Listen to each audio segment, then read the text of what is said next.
추모는 1년에 10번을 해도 되고 날짜랑 관계된 것도 아닙니다. 그래서 제사는 날짜가 박혀 있는 거고 차례는 그걸 안 박아도 돼. 그냥 의미 있는 날, 시작날, 그 다음에 추수감사제 때 어른들을 그냥 에브리바디 다 하는 것 뿐이지 그 외에 개별로 더 해도 돼.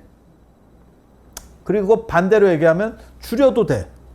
현충일 날 묵념 안 한다고 누가 잡아가? 똑같은 거예요.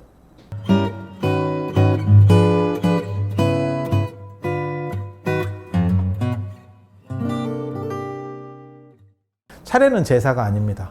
그냥 추모례입니다. 처음부터 불교는 추모례입니다. 왜 추모밖에 없냐면 유교는 돌아가시고 나서 잠재적으로 귀신이 어느 정도는 존재한다라고 보는 거예요. 흐트러지기 전까지는. 신멸이기 때문에 기가 흐트러지기 전까지는 마치 KTX가 달리다가 정지했을 3km 가는 그 3km 가는 기간 동안 제사를 올리는 겁니다. 근데 불교는 49일 뒤에 윤회예요. 그래서 아예 처음부터 없어. 49일 전에는 어떻게 합니까? 그건 49제. 49제. 그리고 49일 지나면 원천적으로는 없는 겁니다. 특수한 경우만 남아요. 진짜 원기가 돼서 뭐 원한이 있거나 이런 경우 아니면 그냥 자동으로 경기가 끝나는 겁니다. 시간 돼서 경기 끝. 그러니까 타이머가 맞춰져 있는 경기지. 이거는 내가 의지대로 더 시간을 늘릴 수 있는 게 아니고. 그래서 그러면 그 뒤에 기간에 할 수 있는 건 뭐냐? 그냥 추모밖에 없는 거예요. 가신 건 가신 거고 내가 뭐 할머니한테 뭐 이쁨을 많이 받았어. 안 그러면 뭐 삼촌한테 받았어. 그거 관계없다라고 얘기하는 거예요. 추모에 고마운 사람이면 됐지 꼭 내 직계여야 되냐가 아닌 거예요. 유교는 무조건 직계고 위로만 할 수 있습니다. 그러니까 자식 제사는 못 지내. 내 직계래도 자식 제사는 못 지내. 아니, 맞잖아. 자식 제사 지낸다는 얘기 들어봤어요? 부모가? 없어. 그건 불가능해. 예. 그래서 불교는 추모기 때문에 뭐 할머니도 놀 수 있고 뭐 친구도 놀 수 있고 동생도 놀 수 있고 내 아들도 놀 수 있어. 추모인데 뭐 개도 놀 수 있어. 개도 놀 수 있어. 나한테 힘이 됐고 내가 애착이가 할 수 있어. 유교 불가능합니다. 그러니까 제사하고 이 재계라고 하는 건 다른 거예요. 불교는 처음부터 완전 추모고 유교는 추모인데도 불구하고 사람이 계속 귀신의 일과 섞여 있는 구조인 거예요. 이게 지금. 그래서 불교에서는 훨씬 탄력적이고 그래서 우란 문제 같은 데 봐도 그냥 뭐 사돈의 팔중까지 다 넣어도 돼. 친구도 넣어도 되고 뭣도 넣어도 되고 뭣도 넣어도 되고 그냥 이렇게 넣는 거고 유교는 딱 정해진 그 선에서 벗어나면 안 돼. 그게 적장자입니다. 적장자. 그리고 그건 물어보시던데 누가 지차 그러니까 차남이 제사 지내도 됩니까? 안 됩니다. 원래 원칙은. 그건 없애도 관계없습니다. 형이 안 지낸다는데요? 그러면 그냥 끊는 겁니다. 끊는 겁니다. 그거는 체의부정이기 때문에 같은 혈족이긴 하지만 정당한 놈이 아닌 거예요. 그러면 제사는 안 받는 거예요. 원칙은. 귀신도 됐어. 그런 것과 타협하고 싶지 않아. 이렇게 되는 거예요. 아니야. 진짜야. 그러면 어떤 때는 지차가 지내도 됩니까? 형이 돌아가셨어. 그럼 승계입니다. 원칙은 손자로 승계예요. 형의 아들이 있으면 아들로 승계야. 조선 왕 내려갈 때 보시면 돼요. 그러니까는 사도세자가 죽었어. 그래도 정조로 승계하는 거야. 원자야. 뭔 뜻인지 아시겠죠? 그렇게 가는 거예요. 그렇게. 그런데 형이 아들이 없고 딸만 있고 그냥 죽었어. 그럴 수도 있잖아. 그러면 둘째가 지내는 거예요. 둘째도 죽었어. 그럼 셋째가 지내는 거예요. 그런데 형이 그냥 살아있는데 귀찮아. 몰라. 나 교회 갈래. 이렇게 안 지내면 그냥 날리시면 됩니다. 날리시면 됩니다. 엄마가 자꾸 지내래요. 엄마가 살아있을 동안이라도 지내래요. 그러면 그건 그냥 추모례입니다. 정상적 제사는 존재할 수 없습니다. 이미 끊어진 겁니다. 그리고 둘째인데 내가 갖고 왔어. 엄마가 자꾸 나한테 하래. 그런 집 있어요. 장남이 말을 안 들어. 그래갖고 야 너라도 좀 해주면 안 되겠니? 나 살았을 때까지만 해주면 안 되겠니? 아니 우리 주변에 있어. 있어. 찾아보면 있어. 그래서 그런 상황일 경우에 이미 재산은 날아간 거예요. 그래서 자기가 세워도 언제 세워도 무방합니다. 그리고 형한테 자식이 있어. 재산을 안 지내는데 그쪽으로 노여움은 조상의 노여움은 그쪽으로 가는 겁니다. 이쪽 아닙니다. 그러면 이쪽에서 안 해도 되는데 해줬으니까 플러스 알파입니까? 아닙니다. 아닙니다. 그거 오지랖입니다. 그런 경우 재앙이 안 내리면 다행입니다. 나댄 거지. 나댄 거지. 나댔다가 욕먹는 경우들이 있거든요. 그런 거예요. 그러니까 부모님 입장에서 장남이 안 하니까 차남이라도 하니까 괜찮은 거 아니에요? 아닙니다. 원래 룰은 그건 인정적인 거고 정의에 의해서 그러니까 사람의 정의에 의해서 그렇게 받아들일 수는 있지만 불가한 겁니다. 불가한 겁니다. 원칙적으로 그건 막혀 있는 구조예요. 뚫으면 되는 거 아닙니까? 옛날 유교 하시던 분하고 협상하시고요. 뭐 제가 뚫을 수 있는 건 아니고 저는 그냥 그렇다라고 얘기만 해주는 거, 원칙이 이렇고 이렇습니다라고 얘기만 해주는 거고, 그리고 유교의 제하고 불교의 차례 이런 거는 다르기 때문에 이름부터가 달라요. 이건 기제사고, 돌아가신 분을 기리는 제사인 거예요. 그 날짜에 기리는 제사. 그리고 이쪽은 차례, 그러니까는 차를 중심으로 해서 추모하는 거기 때문에 그때 다 하는 겁니다. 합동으로. 가만히 보세요. 추석, 설 합동이에요. 다 하는 거예요.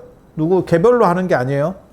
그 우리 집안 어른들 다 에브리바디 그렇게 하는 거고, 그다음에 그건 난예고. 여성이 참석해도 무방합니다. 추모기 때문에.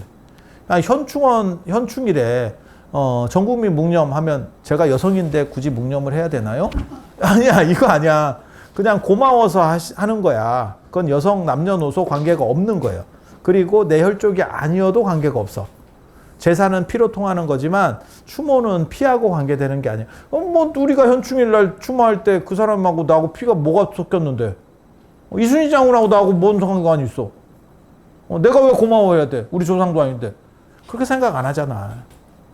그래도 그 상황에서, 힘든 상황에서 국가를 위해서 그렇게 생각을 하는 거죠. 그러니까 추모. 그래서 룰이 완전히 달라요.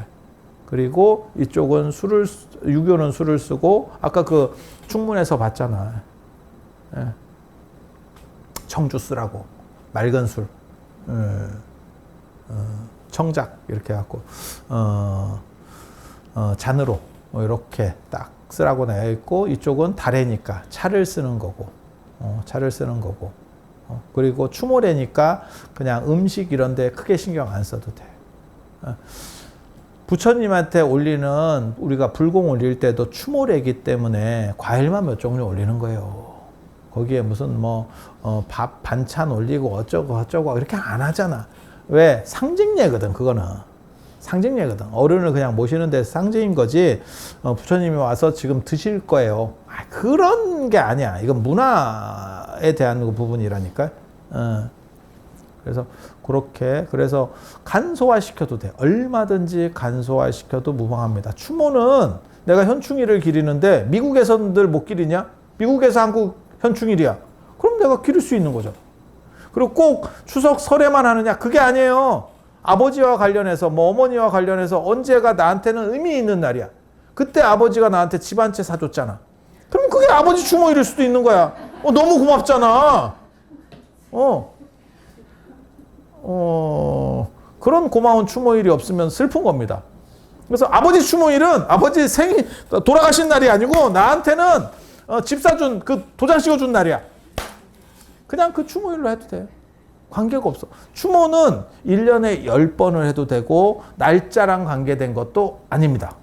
그래서 제사는 날짜가 박혀 있는 거고 차례는 그걸 안 박아도 돼. 그냥 의미 있는 날, 시작날, 그 다음에 추수감사제 때 어른들을 그냥 에브리바디 다 하는 것 뿐이지 그 외에 개별로 더 해도 돼. 그리고 반대로 얘기하면 줄여도 돼. 현충일 날 묵념 안 한다고 누가 잡아가? 똑같은 거예요. 그리고 절에서 제사 지내는 것과 관련해서 제사나 뭐 이런 거 달해제, 절에서는 이제 달해제라고 하거든요. 그러니까 뭐 차례하고 똑같은 거죠. 달해나 차례나 똑같은 거예요. 그런 거 이제 할 때 절에서 이제 절에는 기제사는 없습니다. 단지 신도가 위탁해서 해주는 것뿐인 거예요. 절 상품은 아닙니다. 불교 상품은 아닙니다. 그렇지만 밤에 안 해줘. 나는 절에서 기제사를 오랫동안 했을 거라고 생각하지 않습니다. 왜? 유교에 조금이라도 인식이 있는 사람은 저녁 11시에 제사를 지내. 우리 어렸을 때도 그렇게 지냈어. 절에 맡길 수 없습니다. 절에 맡기면 절에서 11시에 지내줄 것 같아? 안 돼. 그러니까 절의 제사는 그냥 추모제인 거예요. 그래서 낮에 할 수 있는 거고, 고려시대 때는 가능했을 거라고 생각해요. 그때는 불교식으로 다 룰이기 때문에 유교의 제사 룰로 따지는 게 아니에요. 룰 자체가 달랐어. 그래서 그런 거고, 임진왜란 병자호란 끝나고 여러분이 생각하는 그런 제사 룰은 거기서 만들어지는 거예요. 거기서 정립되는 거기에서 핵심적 책이 주자가래입니다.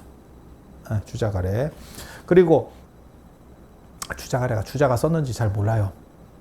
주자가 썼다 하는데 어떤 놈이 빌려갔대. 주자 말년에. 그래서 한 번만 먼저 읽어보시면 안 돼요. 읽어보면 안 될까요? 출간 전에. 그렇게 해서 빌려줬는데 그래서 미출간된 책이에요. 그리고 주자가 죽고 나서 갖고 왔대. 그래서 이게 손을 댔는지 안 댔는지를 모르겠어. 애매해. 주자가 썼다 하는 책인 거예요. 근데 그 책이 조선 후기에 유교 사회를 어떻게 보면 핵심 이념으로 딱 정립되는 책이 주자가래라고 보시면 돼요. 그래서 거기에 맞춰져서 움직인다라고 보면 되고, 불교와 관련해서 가장 큰 문제가 되는 거는 자꾸 제사나 이런 거 할 때, 달해제 때도 그렇고 삼배를 하는 문제가 있어요. 삼배하는 문제. 뭐 우란분제 때도 삼배하고 진짜 무식한 겁니다. 산 사람한테는 한 번, 그리고 제가 얘기하잖아요. 산 사람한테는 홀수예고 돌아가신 분한테는 짝수예요. 그러니까 산 사람한테는 한 번 아니면 세 번.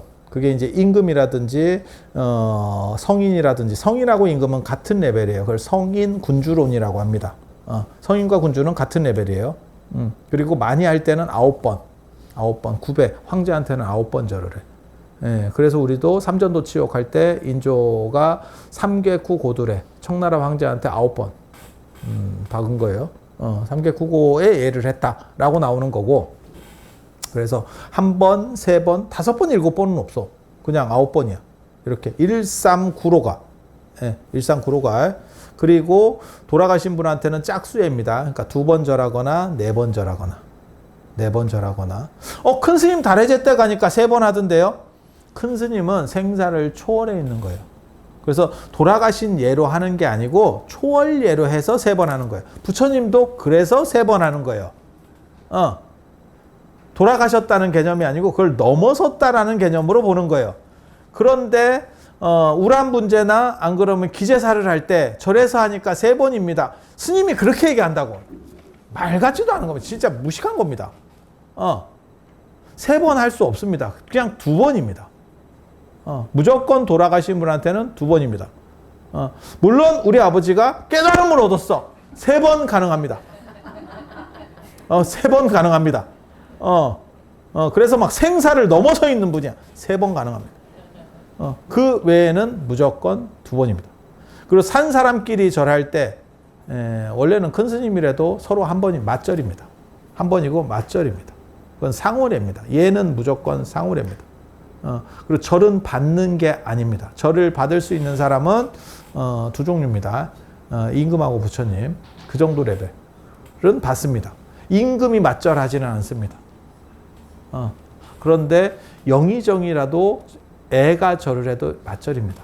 저는 그거 어렸을 때 진짜 많이 봤거든. 어렸을 때 시골에 사신 분들 아시는지 모르겠는데, 시골 어르신들 연세 많은 분이라도 젊은 사람이 와서 절하면 반절이라도 했어.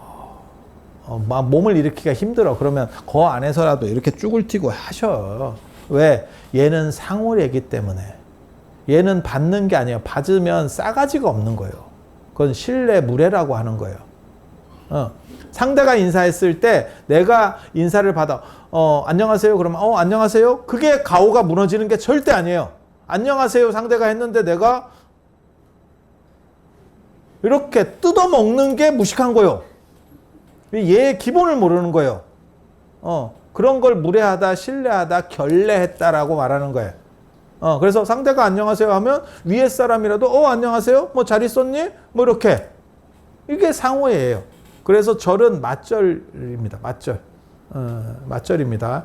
단 스님들이 그러면 어느 상황에서는 절을 받아도 되느냐? 법상에 있을 때. 그때는 부처님을 대행하고 있기 때문에 그때는 삼배를 받는 거예요. 개인으로 있는 게 아니고 부처님을 대신해서 있기 때문에. 그리고 부처님이나 이런 성인이나 임금은 지존급에 해당하기 때문에 성인군주론에서 같은 레벨로 보기 때문에 받는 거예요. 대신이 와서 절하는데 임금이 계속 맞절하고 있으면 그게 되겠어요? 그러니까 그런 분들만 딱 하는 거고 절에서는 그러면 절에 깨달은 큰 스님이 있어. 삼배를 받아도 된다고 생각합니다. 근데 누가 깨달은지 모르면 그냥 일배 맞절입니다. 일배 맞절입니다. 그래서 예전에 통도사의 오라노 스님이 그거는 맞절하라. 정말 일배만 하는 거고 그 얘기 계속 하셨었거든요. 우리 가보면 종정도 지내시고 하셨던 어른인데 그 삼배하는 거 아니다. 이게 절에 없던 건데 요즘 사람들이 자꾸 이상한 걸 만들어낸다. 라는 얘기를 자꾸 해요. 그래서 부처님 앞에서 법문설 할 때만 삼배. 그리고 돌아가신 분한테는 무조건 짝수레 2배입니다. 2배. 2배. 저도 억장이 무너져. 이런 기본 원칙을 인지하지 못하고 있는 사람들이 있다는 게 억장이 무너집니다. 정확하게 말하면 신도들이 문제가 있는 게 아니고 스님들이 인지를 제대로 못하고 있는 거예요. 그래서 3번 절하라고 얘기를 해요. 그리고 거기 법당에 있는 보살님도 자 나와서 3번 절하세요. 이렇게 얘기를 해요. 진짜 뭐라고 말하기 어려운 참담함이 참담한 심경이 들죠. 왜? 이거 기본이거든, 기본. 기본이거든. 그래서 오늘 이 정도 말씀을 드리고 마칠 수 있도록 하겠습니다.